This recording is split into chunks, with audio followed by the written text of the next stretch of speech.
வேதத்துக்கு முன்னால தினம் நிற்கணும். தேவன் செய்ய சொல்லுகிற சித்தம் என்பது ஒவ்வொரு தனி மனிதனுக்கும் ஒரு சித்தம் இருக்கிறது. மூணாவது, ஒவ்வொரு நாளைக்குரிய சித்தம் இருக்கிறது. இன்னைக்கு நாள் நான் என்ன செய்யணும்?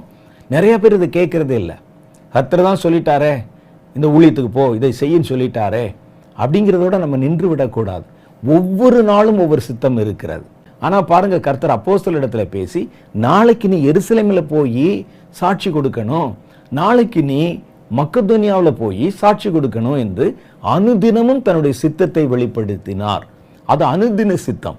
கர்த்தர் தான் என்னை சுவிசேஷம் அறிவின்னு சொல்லி என்னை அனுப்பிட்டாரே, அது என்னுடைய ஊழியத்தை குறித்த ஒரு சித்தம். அதை வச்சுட்டு நான் இஷ்டப்படி எங்க வேணாலும் போகலாமோன்னு நம்ம நினைக்க கூடாது. அனுதினம் தேவனுடைய சித்தம். அது இன்னைக்கு கர்த்தர் எனக்கு ஒரு கட்டளை கொடுத்திருக்கிறார். தம் சித்தத்தை நான் கை கொள்ளும்படிக்கு சில காரியங்களை கொடுத்திருக்கிறார். அதை நான் எப்படி கடைபிடிக்கணும்னு தியானிக்க ஆரம்பிக்கணும்.